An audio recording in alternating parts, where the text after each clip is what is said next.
Assalamualaikum warahmatullahi wabarakatuh. Sebelumnya, perkenalkan nama saya Muhammad Ilham Akbar dari jurusan Magister Pendidikan Agama Islam, Fakultas Tarbiyah dan Keguruan, UIN Maulana Malik Ibrahim. Pada kesempatan kali ini saya akan mempresentasikan hasil review buku saya, karangan Khalid Abu El-Fadl yang berjudul Speaking in God's Name, yang mana saya mereview buku terjemahannya yang berjudul Atas Nama Tuhan, dari fikih otoriter ke fikih otoratif.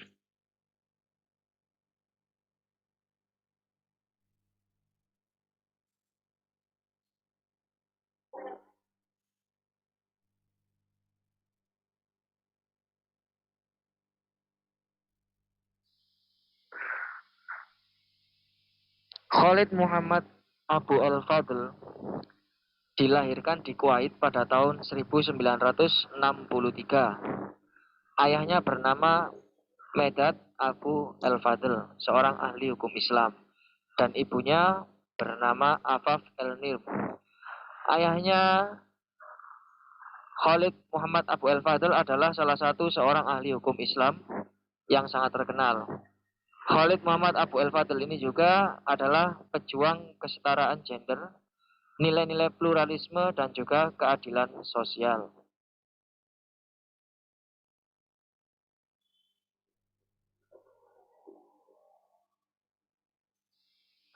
Untuk selanjutnya, yakni mengenai latar belakang akademis dari Khalid Muhammad Abu El-Fadl. Untuk pendidikan dasar beliau dan juga pendidikan menengah beliau ditamatkan di negeri kelahirannya, yakni di Kuwait. Lalu pendidikannya dilanjutkan di Mesir. Beliau juga profesor hukum Islam di Fakultas Hukum UCLA, University California Los Angeles, Amerika, tepatnya di Amerika Serikat. Beliau juga menjadi ketua program studi Islam di Universitas California Los Angeles, Amerika, mengajar hukum Islam di Amerika Serikat dan Eropa di lingkungan akademik dan non-akademik sejak tahun 1990. Adapun pada jenjang universitas, beliau menempuh pendidikannya di Universitas Yale, selanjutnya di Universitas Princeton, dan yang terakhir di Universitas Pennsylvania dalam Fakultas Hukum, dan yang terakhir mendapatkan gelar PhD.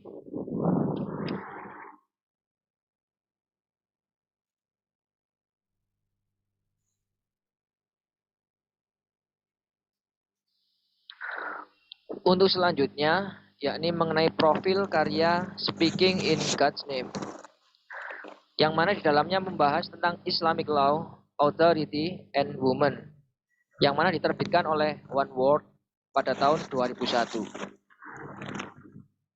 Pada kesempatan kali ini kita akan mempelajari atau mereview buku tersebut yang terdiri dari 7 bab. Yang pertama yakni bab 1 membahas mengenai tema sentral tentang eh, tema yang sentral itu sendiri dan juga asumsi dasar dalam buku, yang mana diberi judul Menyelami Persoalan.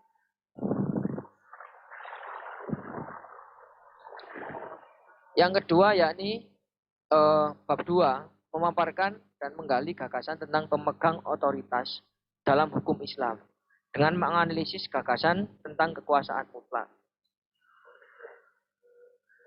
Bab kedua berusaha menggali gagasan tentang pemegang otoritas dalam hukum Islam dengan menganalisis gagasan tentang kekuasaan mutlak Tuhan, peran ketaatan dalam pembentukan otoritas, dan fungsi para ahli hukum atau yang biasa disebut dengan fuqaha. Selanjutnya yakni bab 3 berfungsi sebagai sebuah peralihan singkat sebelum memasuki bab keempat dan bab kelima. Berfokuskan kepada memaparkan tentang kompetensi penetapan dan sikap otoriter itu sendiri. Selanjutnya yakni bab 4 dan bab 5 berisi kajian tentang peran teks dalam menentukan makna. Dalam konteks ini, penulis mengajukan teori dan syarat-syarat keberwenangan para ahli hukum Islam dan proses yang bisa dijadikan acuan bagi kita untuk melihat bahwa para ahli hukum telah menyalahgunakan otoritas mereka. Dan yang terakhir yakni bab 6 dan bab 7 memaparkan dan menyajikan studi kasus terbentuknya otoritas, otoritarianisme dan produk hukum Islam pada zaman modern. Jadi nanti pada bab terakhir ini akan disajikan sebuah kasus atau beberapa kasus mengenai otoritarianisme teks. Seperti itu.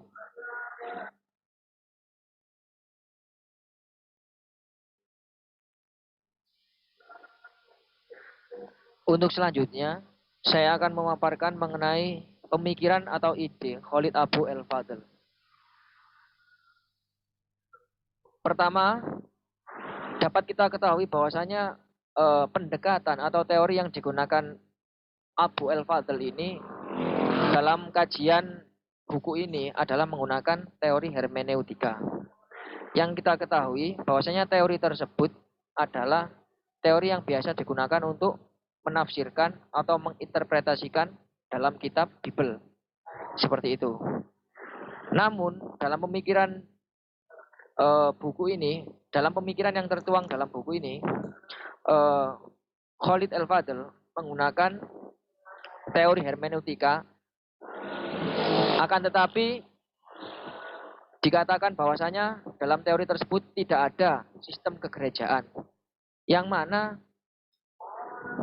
tidak ada individu atau kelompok yang layak mengklaim dirinya sebagai wakil Tuhan, yang mengetahui maksud dari firman-Nya dan tidak berhak menentukan benar dan salah. Jadi dalam teori tersebut yang dikemukakan oleh Muhammad Abu el-Fadl ini, tidak ada seorang pun yang dapat menghakimi atau mengkurung suatu teks. Jadi teks tersebut benar-benar diinterpretasi sehingga memunculkan banyak makna yang pasti. Bukan mengkurung atau mendiskriminasikan suatu teks. Yang kedua yakni tafsir untuk memahami makna pencipta, sedangkan interpretasi untuk memahami dampak dari makna teks. Yang terakhir yakni Tuhan pemilik otoritas tertinggi. Ya, telah kita ketahui bahwasanya memang Allah Subhanahu wa taala adalah satu-satunya pemegang atau pemilik otoritas tertinggi sebagai pencipta atau pengarang teks. Namun otoritas tersebut diwakili oleh manusia.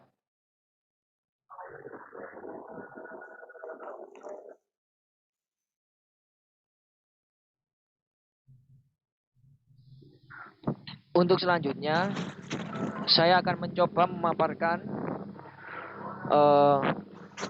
mengenai inti pembahasan dari buku ini. Bahwasanya kenapa sih Khalid Abu el-Fadl ini mengarang atau membuat buku ini. Dapat dibaca. Persoalan apa yang mengakibatkan Khalid Abu el-Fadl ini merancang buku ini? Yakni studi ini menyajikan sebuah analisis mengenai penggunaan otoritas hukum dalam diskursus Islam kontemporer. Akan tetapi diskursus ini tidaklah praktis dan tidak bijak. Oleh karena itu, Khalid lebih berfokus pada diskursus hukum yang bersifat otoriter, yang merujuk pada sebuah metodologi yakni hermeneutika. Jadi pada intinya, kenapa Khalid membuat buku ini? Karena yang pertama, adanya otoriter terhadap sebuah teks. Jadi sang pengarang hukum tersebut yang disebut sebagai CRLO ini bersifat otoriter terhadap sebuah makna teks. Oleh karena itu, Khalid mencoba meneliti menggunakan metodologi yang disebut hermeneutika.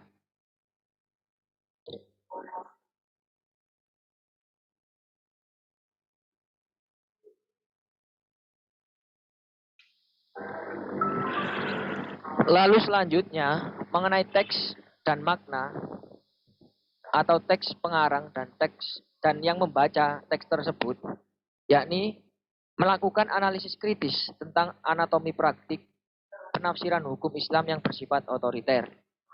Yang kedua, yakni mengidentifikasi anatomi otoritas teks dan menjunjung otoritas teks serta membatasi otoritarisme pembaca.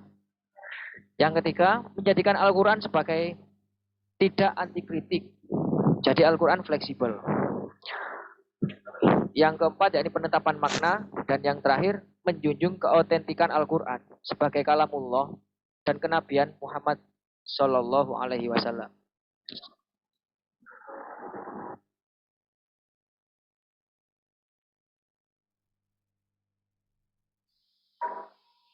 Selanjutnya, kita akan membahas mengenai pengertian hermeneutika menurut Khalid Abu El-Fadl yang dapat saya pahami dari review buku ini. Yakni, menurut Khalid Abu El-Fadl, metode hermeneutika adalah sebuah usaha untuk menginterpretasikan sebuah makna menjadi satu kata. Lalu dalam satu kata tersebut diinterpretasikan kembali agar menjadi banyak makna. Dan tujuan dari metodologi ini adalah agar hukum Islam itu sendiri bersifat elegan dan tidak kaku. Dalam persoalan ini, Khalid Abu El-Fadl menawarkan menggunakan metodologi hermeneutika negosiatif, yakni penginterpretasian sebuah makna yang bernegosiasi antara teks, pengarang teks, dan juga pembaca. Agar nantinya sebuah teks tersebut tidak kaku dan juga dalam merumuskan hukum Islam itu dinamis dan relevan menurut zaman.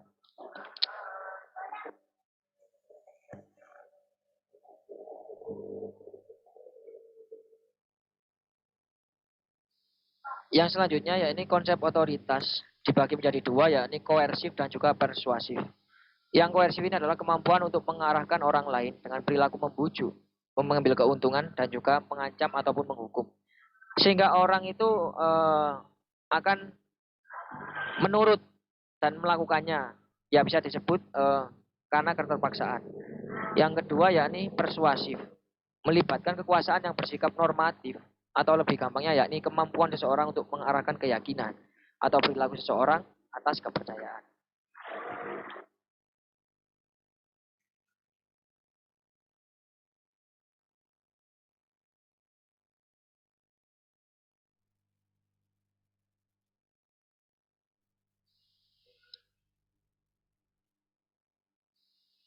Oke, lanjut mengenai pemegang otoritas tertinggi. Tidak dapat dipungkiri ya, ini otoritas tertinggi dalam buku karangan Khalid Abu El-Fadl ini telah dijelaskan bahwasanya otoritas tertinggi tetap adalah milik Allah Subhanahu wa taala. Sebagaimana telah dijelaskan secara jelas dan otentik bahwasanya Allah adalah pemegang otoritas secara absolut. Namun dalam prakteknya Allah memberikan perintah secara tidak keseluruhan kepada manusia untuk memikul perintah ini. Oleh karena itu, secara tidak sadar manusia telah menjadi juru bicara Allah. Seperti itu.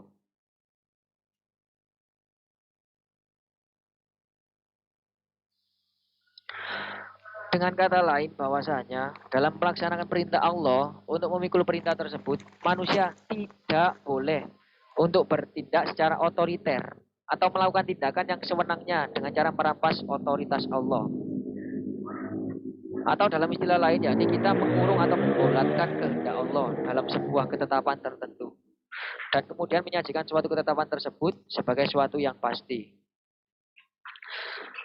Di bawah saya mencoba menuliskan, jika kita mengedepankan kehendak kita dalam menerapkan suatu hukum dengan merampas otoritas Allah, maka kita adalah salah satu orang yang telah menyelewengkan otoritas Allah itu sendiri.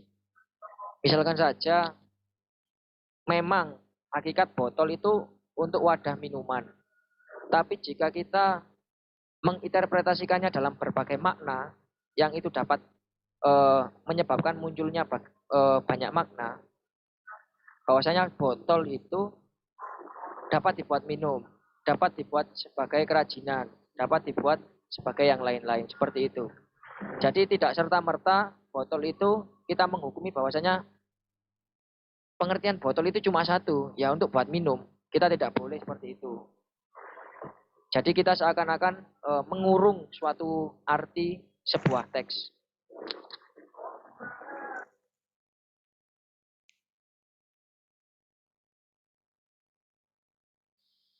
Yang selanjutnya yakni syarat pemegang otoritas.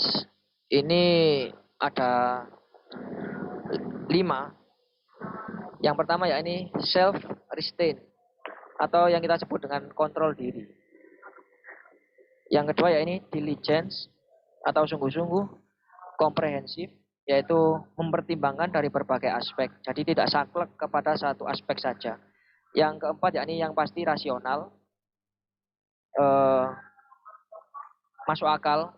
Yang terakhir yakni jujur. Yang kedua yakni ulama sebagai perwakilan pemegang otoritas pengambilan hukum Islam. Jadi ulama ini sebagai wakil Tuhan atau wakil Allah Subhanahu wa taala dalam menetapkan suatu hukum. Tentunya bukan hukum yang otoriter yang serta-merta mengurung sebuah makna yang menjadikan eh, sebuah ketetapan itu pasti menurut kehendaknya sendiri.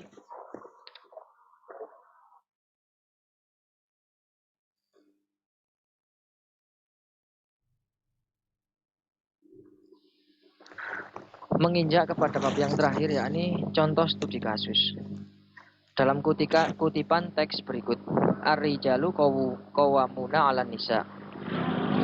Dalam surat An-Nisa ayat 34 dijelaskan bahwasanya kaum laki-laki itu adalah pemimpin bagi kaum wanita.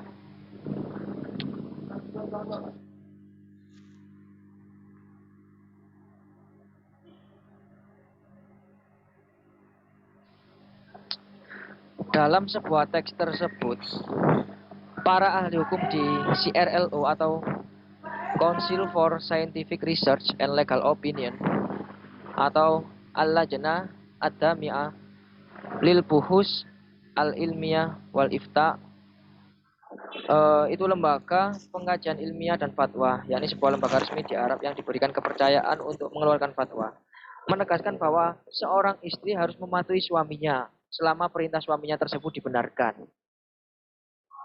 Dan para ahli hukum tersebut mengutip pada ayat Al-Quran yang telah tertera dalam halaman sebelumnya, yang menyatakan bahwasanya kaum laki-laki adalah pemimpin, qawamun, bagi perempuan.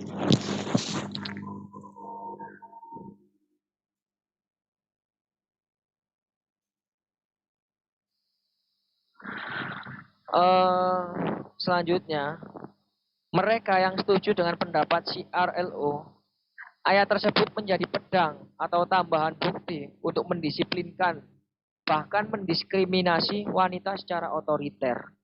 Jadi memang jika diibaratkan itu, yang saya baca itu, memang benar wanita itu benar-benar ditindas oleh hukum atau fatwa-fatwa tersebut yang dikeluarkan oleh CRLO. Tidak dijadikan sebagai istri, akan tetapi bisa diibaratkan memang sebagai budaknya suami. Seperti itu. Oleh karena itu, Khalid Abu El-Fadhr berpendapat bahwasanya dalam ayat tersebut tidak menentukan hasil akhir dari masalah ini. Bagi satu pihak, kata qawamun mengandung kekurangan atau kekurang jelasan. Dan yang terpenting, mengandung artian yakni sebagai pemeliharaan, penjagaan, dan pelindung. Seperti kemampuan memberi nafkah.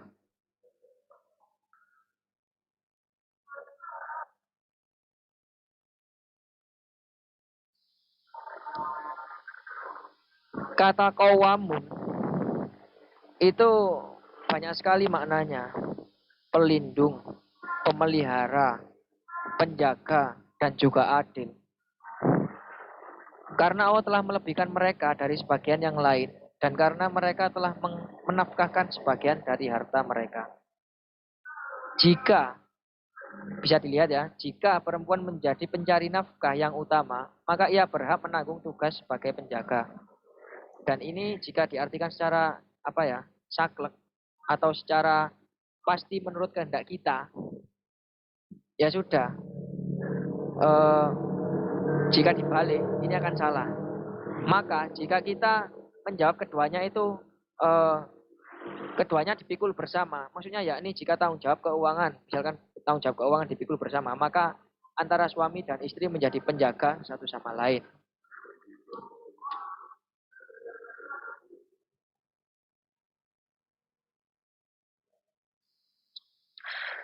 Contoh kasus di atas yang mengakibatkan munculnya pemikiran oleh Khalid Abu El-Fadl yang dituangkan dalam buku ini. Yang mana fatwa